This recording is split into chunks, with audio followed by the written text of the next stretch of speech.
안녕하세요. 산호세 벨리교회를 담임하고 있는 박창현 목사입니다. 오늘은 아가서를 시작하며 라는 제목으로 같이 말씀을 나누려고 합니다. 먼저 오늘 말씀인 아가서 1장 1절부터 4절까지의 말씀을 읽어드리겠습니다. 솔로몬의 아가라, 내게 입맞추기를 원하니 내 사랑이 포도주보다 나음 위로구나. 내 기름이 향기로워 아름답고 내 이름이 쏟은 향기름 같으므로 처녀들이 너를 사랑하는구나. 왕이 나를 그의 방으로 이끌어 들이시니 너는 나를 인도하라. 우리가 너를 따라 달려가리라. 우리가 너로 말미암아 기뻐하며 즐거워하니 내 사랑이 포도주보다 더 진함이라. 처녀들이 너를 사랑함이 마땅하니라. 아멘. 오늘부터 우리는 아가서를 나누려고 합니다. 그런데 사실 이 아가서에는 정경 논쟁이 좀 있었습니다. 왜냐하면 이 아가서에는 하나님에 대한 직접적인 언급이 없기 때문입니다. 그리고 대부분이 남녀 간의 사랑과 결혼, 그리고 성적인 친밀감에 대한 내용이기 때문입니다.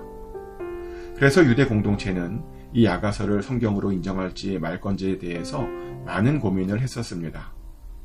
그러며 그들은 이런 질문을 던졌습니다. 이 책이 정말 거룩한 성경인가? 이 책의 내용은 지나치게 세속적이고 육체적인 것은 아닌가? 과연 이런 책을 예배나 회당에서 읽을 수 있는 것인가? 그래서 실제로 어떤 사람들은 이 아가서를 세속적인 사랑 노래의 모음집에 불과하다고 주장하기도 했었습니다. 반면에 또 어떤 사람들은 이 아가서를 하나님과 이스라엘의 사랑에 대한 노래로 성경 중에 가장 거룩한 책이라고 주장했었습니다.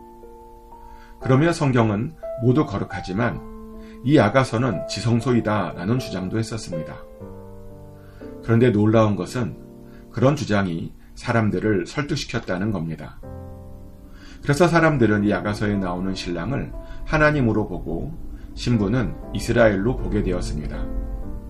그리고 아가서에 나오는 신랑과 신부의 결합을 하나님과 하나님의 백성들 사이의 결합으로 보았습니다.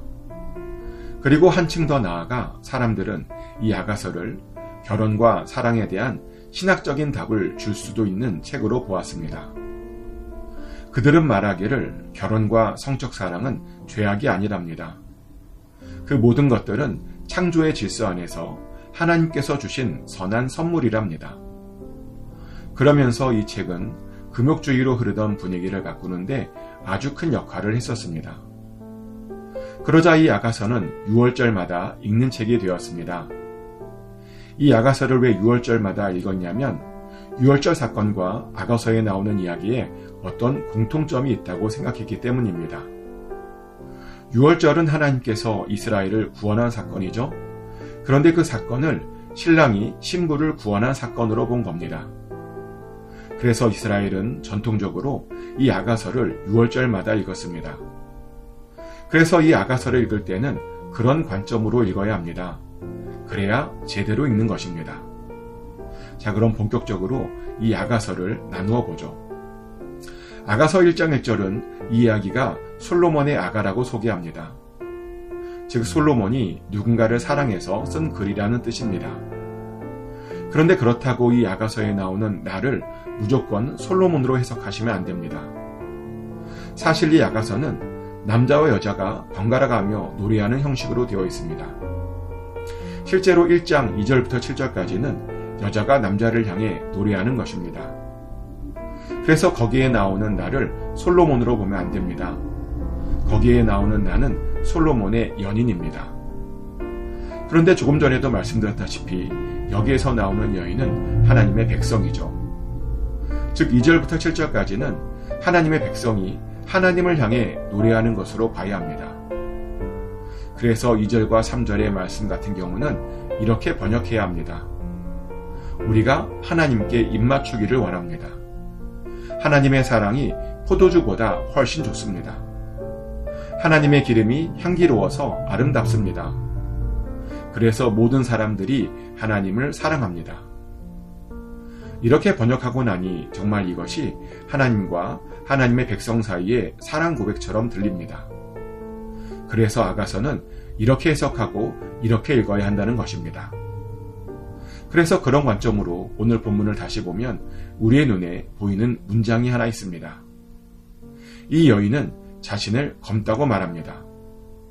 그러며 그렇게 된 이유가 자신의 어머니의 아들들이 자기에게 노하여 자기를 포도원지기로 삼았기 때문이랍니다. 그런데 이 고백 속에서 우리들의 모습이 생각납니다. 왜냐하면 사실 우리들도 검기 때문입니다. 더 정확히는 우리들의 마음이 검습니다. 왜냐하면 우리 모두는 다 죄인이기 때문입니다. 그런데 이 여인은 그것이 자기 때문은 아니라고 말합니다. 모두 자기에게 노한 어머니의 아들들 때문이라고 말합니다. 그런데 이렇게 말해도 되는 것일까요? 정말 우리들이 죄인인 이유가 다른 누구 때문일까요? 사실 그럴 수도 있고 그렇지 않을 수도 있습니다. 왜냐하면 어떤 때는 우리의 욕심이 우리로 하여금 죄를 짓게 할 때도 있기 때문입니다. 무조건 다른 사람들 탓을 할 수 없다는 겁니다. 그런데 이 여인은 다른 사람 탓을 했습니다. 그런데 그 말은 그만큼 바르게 살려고 노력했다는 뜻이기도 합니다. 그만큼 깨끗해지려고 노력했다는 겁니다. 실제로 이 여인은 이런 고백도 하죠. 자신이 검지만 아름답다고. 그래서 자신의 모습이 게달의 장막 같을지라도 솔로몬의 휘장 같다고 스스로 고백합니다. 한마디로 겉으로 보이는 모습이 전부가 아니라는 겁니다. 겉으로는 어떻게 보일지 모르지만 속은 깨끗하다는 것입니다.